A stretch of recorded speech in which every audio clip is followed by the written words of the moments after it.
Chapitre 1. L'entrée dans le mystère. Le détective Xavier X. Marlowe poussa la lourde porte en chêne du musée Ashbourne peu après minuit. Un unique rayon de lune s'immisça à travers le grand vitrail, projetant des motifs kaléidoscopiques sur le sol de marbre du hall. Affichant son trench-coat brun jaunâtre caractéristique et son fedora sombre, la silhouette de X se dressait, imposante et assurée. Il ajusta sa moustache recourbée, inspira l'air frais de la nuit et pénétra dans le silence. Quelques instants plus tôt, la conservatrice en chef Claudia Veil l'avait convoqué par un message urgent et énigmatique. Quelque chose que le monde ne doit pas voir a besoin de protection. Venez seul. Voilà X, lancé dans une course contre un ennemi invisible. La grande salle était déserte, à l'exception d'une seule vitrine au centre, baignée par un projecteur, le violon Isadora, une Stradivarius volée en Italie plusieurs décennies plus tôt, réapparue il y a quelques semaines. On murmurait qu'elle était maudite. Tous ses propriétaires avaient trouvé une mort prématurée. Or, sous la lueur froide, son écrin en verre gisait béant et vide. Claudia émergea de l'ombre, ses gants blancs couverts de poussière. « Merci d'être venu », murmura-t-elle. « Il a disparu. » « Racontez-moi tout », ordonna X en s'agenouillant pour inspecter le plateau recouvert de velours. Il remarqua aussitôt de minuscules éraflures sur le rebord. Aucun signe de serrure forcée, ni de verre brisé. Quelqu'un avait simplement ouvert l'écrin et emporté l'instrument. Claudia désigna la rangée d'écrans de surveillance. Les images. Il n'y a rien entre 23h47 et 23h52. 5 minutes manquantes. X plissa les yeux. Main fantôme? Sabotage électrique? Laissez-moi vérifier le réseau. Chapitre 2. L'intervalle perdu. Dans la salle de contrôle, le silence était total. X connecta son détecteur électromagnétique au tableau électrique et frappa doucement la boîte à fusibles. Un bourdonnement ténu vibra sous ses doigts. Quelqu'un a coupé le flux vidéo, mais uniquement pour ces caméras-ci. Les autres continuaient de tourner.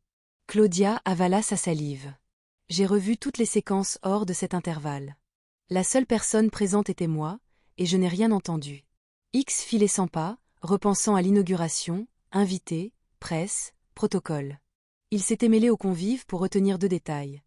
La vitrine reposait derrière un verre blindé de 5 cm, et à 23h47 le système basculerait sur la batterie de secours pour tester les alarmes. Il ouvrit les yeux. Le voleur a profité de ce court blackout. Mais qui connaissait ce planning? Claudia secoua la tête. Seul le service des conservateurs, et je suis la responsable. X observa ses gants, seul le gauche était poussiéreux.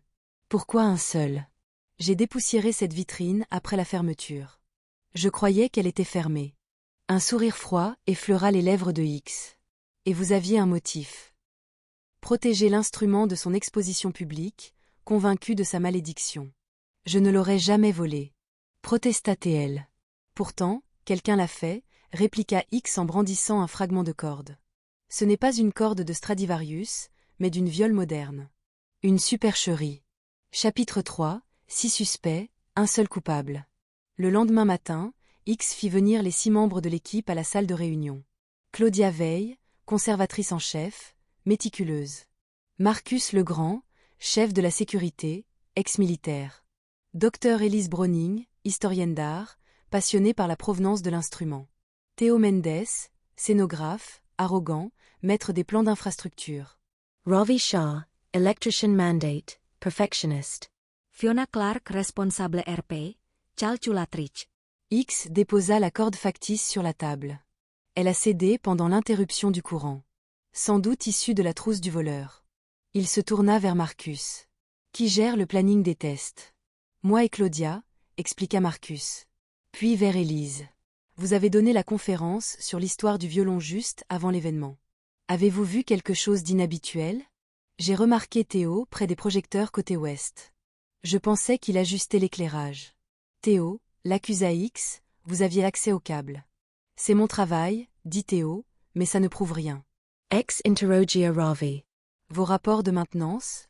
Rien n'a bougé depuis ma dernière vérification, affirma Ravi. Enfin, il fixa Fiona. Vous supervisez la presse.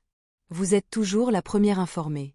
Je ne vends que des articles, pas des antiquités, répondit-elle d'un air détaché. X laissa planer un silence, puis observa la corde. Cet alliage moderne ne correspond pas à la facture historique d'une Stradivarius. Il désigna les plans d'atelier accrochés au mur. Quelqu'un a répété un swap dans l'atelier, préparant une réplique. Tous baissèrent les yeux. Seule Élise pâlit. Ex surit, satisfait. Qui possédait les clés de l'atelier? Moi. Je les ai empruntées pour mes recherches nocturnes. Elisa vua, aculi. Je voulais étudier la facture de prêt, mais pas voler l'original. Chapitre 4. La duperie dévoilée.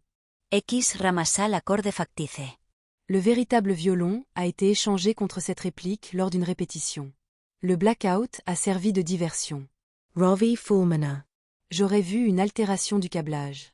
Theuricana. J'ai juste fabriqué des maquettes d'éclairage, sans magouille. Claudia murmura. Je n'ai rien constaté de suspect. Ex fixa Elise. Vous vouliez protéger l'instrument, mais vous avez franchi la ligne. Élise se couvrit le visage de ses mains. Je prévoyais de le confier à des chercheurs pour lever la malédiction, pas de le laisser disparaître. Chapitre 5. Course contre la montre. Élise conduisit X dans des couloirs dérobés jusqu'à un petit studio aménagé derrière l'aile ouest. Un projecteur seul éclairait un piédestal drapé de velours sur lequel reposait la Stradivarius, intacte et resplendissante. Je ne pouvais pas risquer d'autres morts, confia Élise. Je voulais percer son secret. Une alarme retentit, les issues se verrouillèrent et des torchers braquèrent la scène. Ils viennent pour récupérer l'objet maudit, souffla Élise, effrayée. X ajusta son fedora. Préparez-vous. 3 silhouettes masquées surgirent, brandissant des couteaux. X bondit, renversa le premier, désarma le deuxième d'un geste de judo et maîtrisa le troisième. Protégez le violon. Écria Théil en projetant l'écrin vers Élise. Des sirènes approchaient, le logo de la Rosetta Noire, société secrète de trafiquants d'antiquités ensorcelés, était gravé sur leur insigne. Chapitre 6. L'affrontement final.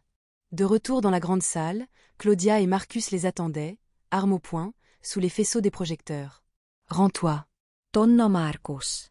De l'ombre émergea Fiona Clark, un clinquant sourire aux lèvres et un boîtier de télécommande à la main. Vous pensiez vraiment vous enfuir? Je vendrai ce bijou au plus offrant. Claudia esecria. Comment as-tu pu nous trahir? X avança, calme. La légende dit que le dernier propriétaire vivra, ou périra. Fiona appuya sur un bouton. Le sol vrombissait, le lustre tintait, puis une trappe dissimulée s'ouvrit sous ses pieds. Elle chuta dans l'obscurité, atterrissant sur une plateforme plus bas. X récupéra la télécommande et la tendit à Marcus. Son propre piège l'a enfermé. Épilogue, l'héritage préservé.